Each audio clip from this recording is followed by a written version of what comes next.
My father started the company in 1953.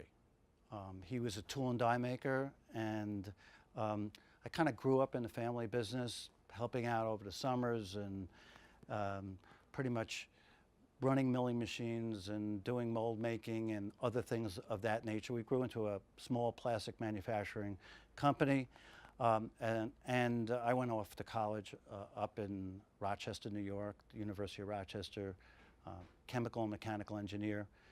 After college, I went to work for Kodak as a product development engineer, and during that time, the family business, which was located in Westbury, my father got ill, and they needed somebody to help run the company. I was the only one that was available at the time. So that was around 1975, 76, and I came in and started basically running a small business the way he had pretty much established the company. And we started to grow into more of the industrial componentry, engineering resins, more sophisticated injection molding, plastic injection molding, mold making, product design, product development. We grew from 5,000 square feet in Westbury to probably 20,000 square feet in Westbury, and then started thinking about developing some of our own products. When the video craze started in the mid-'80s, late '80s, we were pretty much first to market with some video rental cases and security products, and got into media packaging. And our niche was security packaging for the media industry. We made products for Blockbuster and Nintendo, DVD cases and security items that would prevent theft, at the same time house different types of media. Business grew dramatically at that time, and we opened an operation in North Carolina to do some of our other custom manufacturing, which was more along the injection molding side.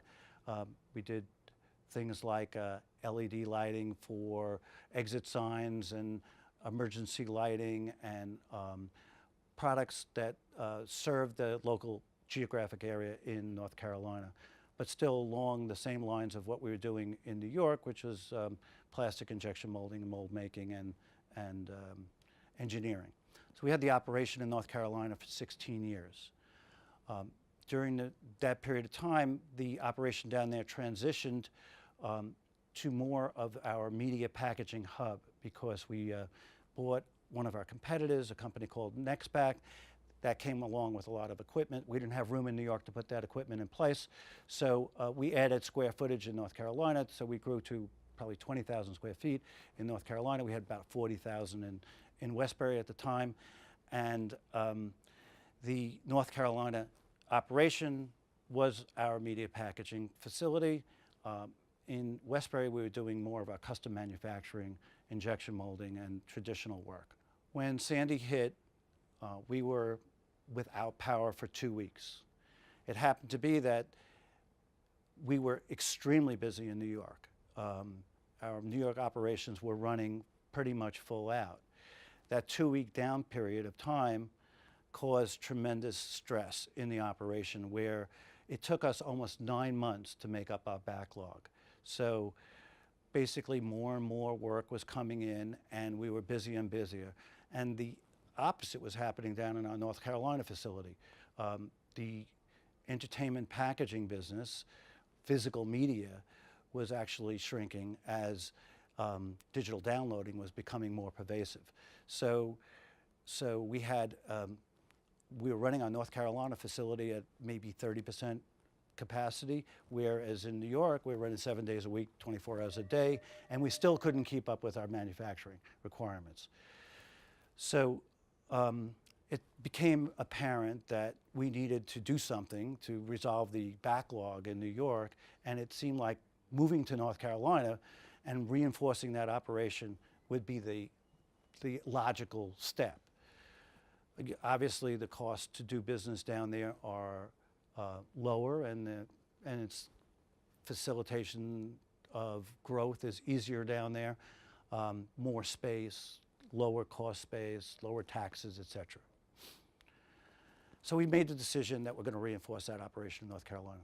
And after sitting with that decision for 2 weeks, it became obvious to me that I wasn't really happy with that.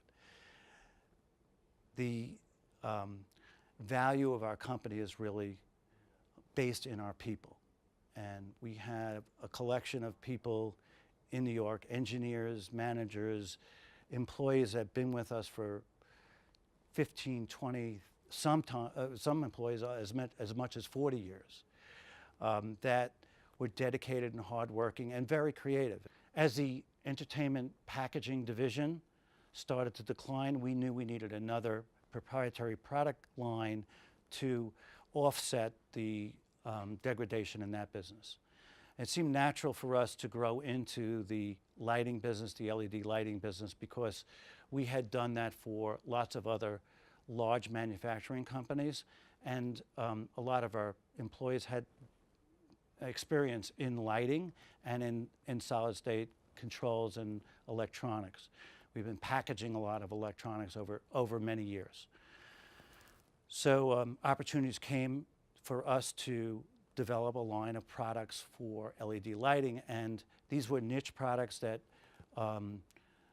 primarily for transit and construction applications.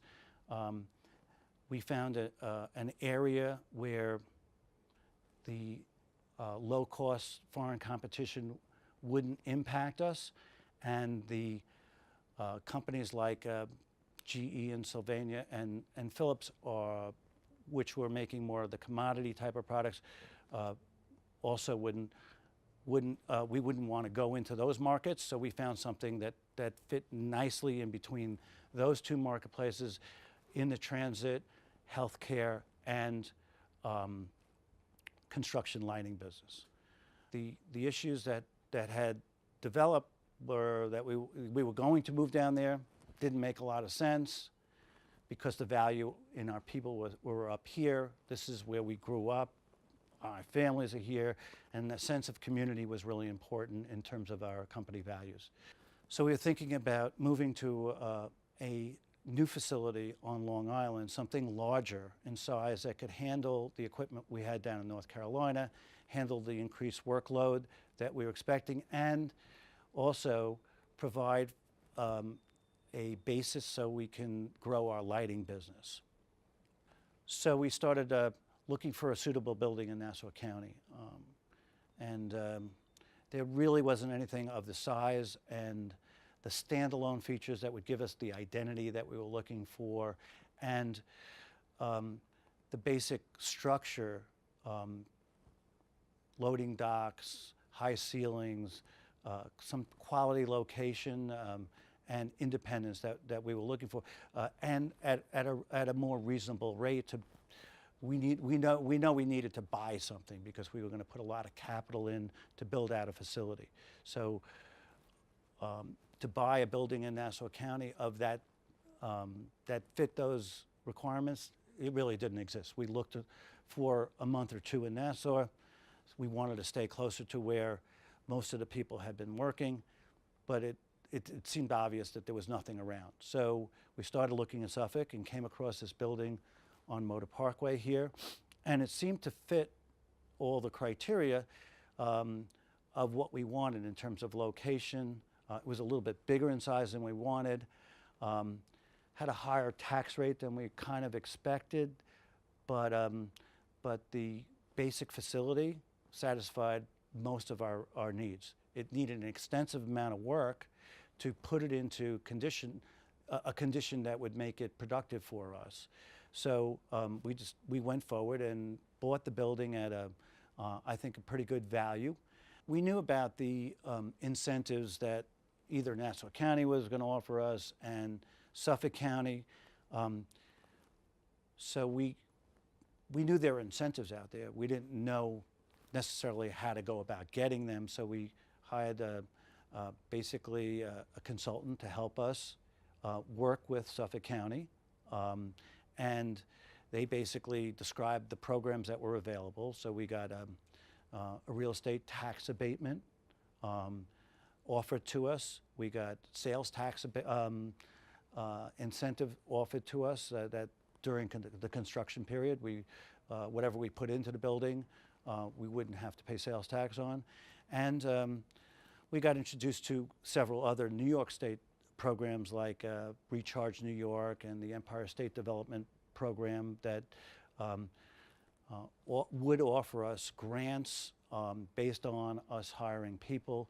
And as it turns out, when we pretty much shut down the North Carolina operation and consolidated into this building, we're meeting most of the requirements of those grants in terms of the capital amount that we're putting into the building, as well as the number of people that we're hiring. We undertook this construction project that took us a full year. There was 6 or 8 people within the company that worked 6 days a week, 10 hours a day, and really contributed to the design and the actual building facility, along with hiring a CM, construction manager locally, that hired all the shell trades for us, and we worked with these shell trades and put up what I think we transformed the building into, I think, a cutting-edge, state-of-the-art manufacturing facility. The facility is 100,000 square feet. It has brand new office space. We actually demised the offices that were existing completely, took them down to the ground, and reconstructed something using an environment that would be conducive, as you could see around here, to an open, airy space with our LED lighting that shows the latest technologies, and a productive atmosphere that's enhanced by the working environment. Had the opportunity to develop a space that we would have a flow of goods that we never had that ability in our old facility in Nassau, because the way we had grown piecemeal. We also had plenty of parking, which we never had in Nassau County. We had the ability to create beautiful environment around the building, and a presence that I think we could all be proud of showing up to work in an area. And the basic facility, the manufacturing plant, is inherently safer and more productive, so it will allow us to grow our business, I think, over the next 30 years. We weren't able to participate in some things like medical molding because we weren't clean enough, but we went out and prepared floors and ceilings and the type of material handling systems that lend themselves to things even like medical molding. So we now have the opportunity to grow. We have capacity, an additional 20,000 square feet that will enable us to grow both our lighting business and our conventional, our legacy injection molding manufacturing. The services are all pretty much double in size of what we need, so there's plenty of room out there for the next generation and maybe even the generation after that to continue to grow the business. So I think the Suffolk IDA was extremely easy to work with. We had, between this consultant and our real estate attorney, they had a lot of familiarity with working with Suffolk County, but at the time Anthony Mineta was in charge, and he was really a pleasure to work with. I think that we were representing a company that had a 50-year history in Nassau County, and I think they were very interested in seeing a manufacturing operation move from North Carolina up to Long Island. That was counterintuitive, against what most people would think would be going on. Even the idea of opening a manufacturing facility in Long Island is somewhat counterintuitive. But you know, I think that this move will prove to be very, very successful for us in the future. And you know, it's yet to be seen, but I think the basis is here for us to grow. So Suffolk, they pretty much, we approved our application in one meeting, and they laid out the incentives. Obviously, there's a lot of paperwork that needed to be done, and we complied with that. And so far, we got the tax abatement that's starting in December. That certainly will help us with our new added debt to reduce those kind of things. And even programs that the state has offered is really starting to kick in. And during the whole construction phase, working with the county and the town of Islip, they were very supportive. The requirements were very stringent in terms of environmental and safety and fire and codes, but it just made us better than we were. And so we pretty much went at it aggressively and respected what they were asking us to do and complied with all these codes and issues. And at the same time, hope to see these incentives help us out financially so that we can compete with both our Asian competitors and the guys in lower cost areas. So the way we intend on doing that is by having products, be able to develop products that are unique, that are more creative because of our people that we have here in the New York area, that we could tap off their skills and expertise, and then have that creativity and the value that we add offset a lot of the additional costs that we might see locally here, like our taxes and energy and transportation to get out to the island.